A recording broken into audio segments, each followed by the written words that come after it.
अगर आप ही की बेसिक नीड्स की मैं बात करता हूं तो आपकी बेसिक नीड्स क्या क्या हो सकती हैं? आप बोलेंगे रोटी, कपड़ा, मकान, फूड, क्लोथ, शेल्टर। तो ये तो बेसिक नीड्स है ही सही। इसके अलावा और भी रिक्वायरमेंट्स रहती हैं, जैसे footwear, light and fuel, education, medical requirement. इस तरह की और भी नीड्स होती हैं जो कि हमें चाहिए होती है सर्वाइव करने के लिए। अगर मैं आप ही की बात करूं तो आपको वीडियो गेम, कंप्यूटर भी चाहिए। पर अगर मैं पुअर की बात करूं तो बेसिक नीड्स एक पुअर के लिए इतनी ही होती हैं। उसमें भी हम इनका मिनिमम रिक्वायर्ड लेवल देखते हैं। मिनिमम रिक्वायर्ड लेवल देखते हैं मतलब जैसे कि क्लोथ्स हैं, तो एक पुअर आदमी एक साल में 2 टाइम्स क्लोथ्स परचेज करेगा। Clothes purchase. एक पुअर आदमी साल में 2 बार क्लोथ्स परचेज करेगा, वो उससे ज्यादा नहीं करेगा। ये इसकी मिनिमम रिक्वायरमेंट है, मिनिमम लेवल है जो इसके ऊपर वो एक्सपेंड कर सकता है। तो एक पुअर की एक साल में कपड़े की मिनिमम रिक्वायरमेंट कितनी है? 2 पेयर ऑफ क्लोथ्स। फुटवेयर की बात करें तो 1 pair of footwear, 1 pair of footwear वो परचेज करेगा। ये इसका मिनिमम लेवल है। इसका मतलब कि एक साल में एक आदमी को एटलीस्ट 1 पेयर ऑफ फुटवेयर तो परचेज करने ही पड़ेंगे।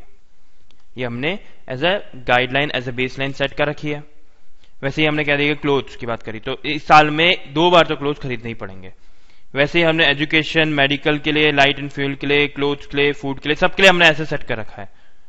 तो ये जो फिजिकल क्वांटिटीज हैं इनका कुछ अमाउंट भी है, इनसे कुछ खर्चा भी आता होगा। जो मिनिमम अमाउंट हम परचेज, मिनिमम लेवल जो हम परचेज कर रहे हैं उसका कुछ एक्सपेंस भी तो आता होगा। जैसे से 2 टाइम्स क्लोथ परचेज करे तो उसको लगे रुपीज, उसे देने पड़े रुपीज 300। 1 पेयर ऑफ उसने फुटवेयर लिए तो सपोज उसको रुपीज 150 देने पड़े। वैसे ही मिनिमम एजुकेशन का उसका एक्सपेंस 1 साल का, उसका मेडिकल रिक्वायरमेंट का एक्सपेंस 1 साल का मिनिमम जो हो सकता है, उसका शेल्टर का 1 साल का एक्सपेंस, उसका लाइट एंड फ्यूल का 1 साल का एक्सपेंस, उसका फूड का 1 साल का एक्सपेंस। ऐसे करके करते करते सबके हम अमाउंट रुपीज में लिख लेते हैं और फिर एक लास्ट में हम अमाउंट लिखते हैं इन सबका टोटल। तो ये टोटल अमाउंट क्या बताता है? ये टोटल अमाउंट ये बताता है कि एक साल में एक आदमी को जीने के लिए कितना पैसा चाहिए, अगर उसकी मिनिमम रिक्वायरमेंट देखेंगे तो।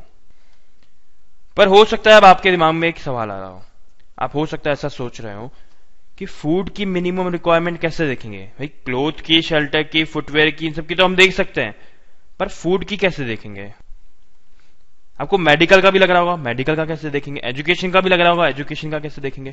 तो देखिए एजुकेशन तो इंडिया में फ्री है, पुअर लोगों के लिए एजुकेशन फ्री है। उन्हें सिर्फ बुक्स परचेज करनी रहती है या फिर स्टेशनरी परचेज करनी रहती है, तो उसके लिए तो एक मिनिमम अमाउंट बन सकता है। मेडिकल रिक्वायरमेंट में भी अगर आप देखिए तो जो गवर्नमेंट हॉस्पिटल्स हैं वहां पे जो लोग बहुत पुअर हैं उनके लिए मेडिकल रिक्वायरमेंट भी फ्री है। तो जो पुअर्स का एक्सपेंस है वो सब मेडिसिन पे जाता है, मेडिसिन परचेज करने पे। पर अब तो इंडिया के कई सारे स्टेट्स में फ्री मेडिसिन का सिस्टम भी स्टार्ट हो चुका है। तो मेडिकल रिक्वायरमेंट का भी हम एक एवरेज निकाल सकते हैं कि मिनिमम एक साल में आदमी को से रुपीज 300 एक्सपेंस करने पड़ते होंगे। पर फूड का कैसे करेंगे? फूड का मिनिमम लेवल कैसे डिसाइड कर सकते हैं?